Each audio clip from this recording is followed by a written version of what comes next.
This is a character design exercise in which I am improvising both the role of the interviewer and the role of the creature being interviewed. Characters with the most likes and views will be animated and made into a lo-fi album. What is your name? Androgotten. Is it one word or two words? One word. Androgotten. Like that? Almost. Well, what do you look like? I am a fairy of the oak tree. So what does that mean?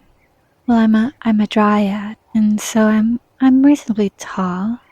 Well, I'm actually very tall compared to you.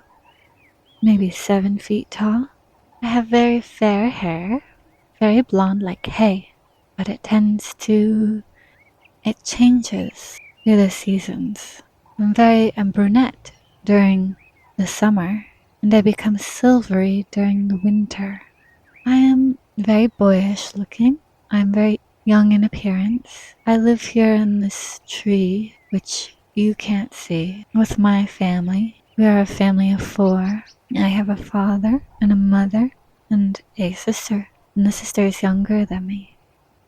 What are your parents like? What is your sister like? Oh, my father is very old and wise. He's very still and observant. He seems ancient to me, but that is because he's many hundreds of years old, and I'm still quite young. I'm maybe half his age. I'm about 500 and he's 1,000. And my mother, she's like a stream. She's like water, a little brook flowing by the oak, and she nourishes us. She's gentle. She has dark hair, raven dark, and clear white skin. She's like a birch, but she is not necessarily of the trees. She's of the water, but she was adopted into the trees when she married my father. He's very dark, very, very tan, deep, deep, like the bark. And I have a tendency to fluctuate between all of these spheres, the ecosystems. Right now I'm shifting into the palette of my mother, bright and clear. And in the spring, I'll shift into my father's sphere, warm and comforting. There is this creature, he's stony gray, and he has bat-like ears and sort of close together eyes, a long snout, and a tiny mouth at the end of the snout. His eyes are dark and shiny, and he has arms that are slightly webbed, sort of more like a praying mantis, but they're made of skin and bone, and he has small legs. He is an elder, very old being. He is like the grandfather. He adopted my father. Speaking is difficult for him. He labors over it, and his speech becomes a riddle, unintentionally. He speaks only in riddles, but I feel like I get more from that than when speech is clear. The same way a poem sort of unfolds into a special meaning, a unique meaning for the listener, for the intended. And he sort of allows for interpretation so that what he does say is more personal. And he labors so much because he wants to be understood, but he doesn't feel like he can ever truly be understood.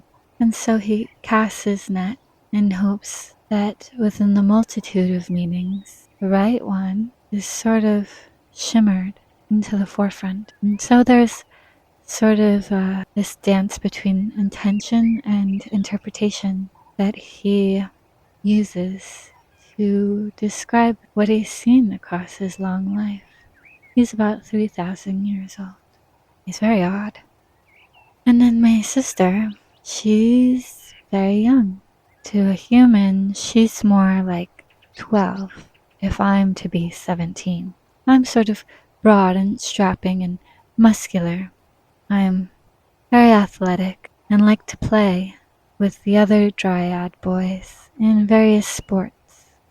I'll get back to that later, but my sister is, well, she has long silver hair, and it's silver most of the year, but then it's black in the summer. It's only during those very hot seasons that it turns black, and she has piercing blue eyes.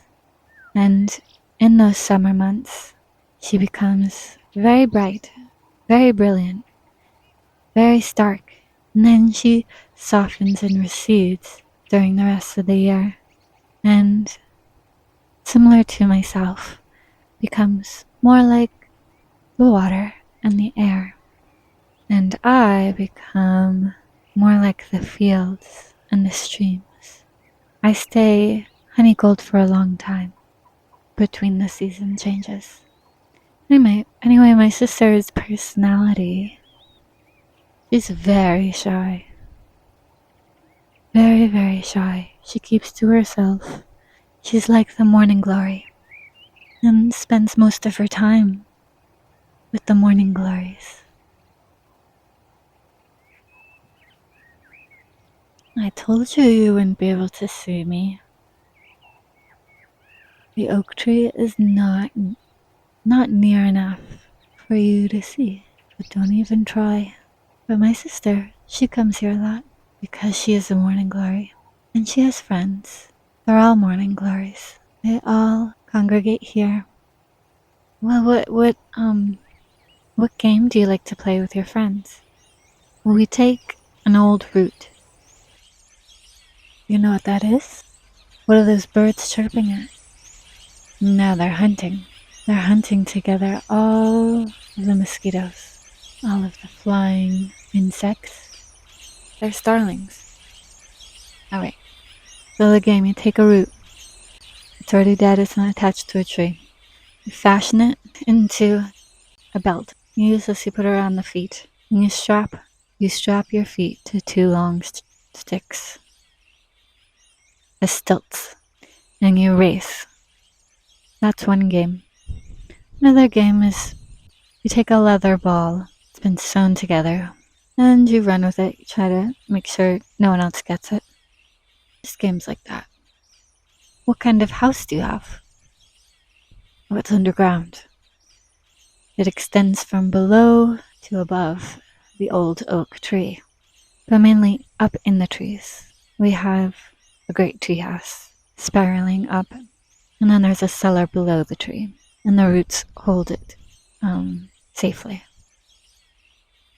What do you keep in the cellar? Well, anything that could be damaged by the weather. The roots keep it dry and absorb the moisture to a degree. So that's where we keep our books. Do you live in the treehouse during the winter? Oh yes. The winter is much more mild in our realm. It's like a gentle kiss. Nothing too harsh. What kind of garments do you guys wear? We wear simple, natural garments that we weave or we barter. We all like to weave.